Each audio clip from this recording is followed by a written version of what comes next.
Hello বন্ধুরা, তোমরা সবাই কেমন আছো? আশা করি খুব ভালো আছো। আমিও খুব ভালো আছি।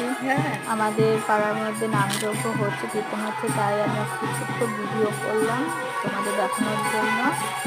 আমাদের বাড়ির সামনে দিয়ে যাচ্ছিল, তাই দেখো সবাই খুব আনন্দ করছে। আর এই ভিডিওটা যদি ভালো লাগে তোমরা আমার চ্যানেলটিকে সাবস্ক্রাইব করে দিও আর লাইক কমেন্ট শেয়ার করে দিও।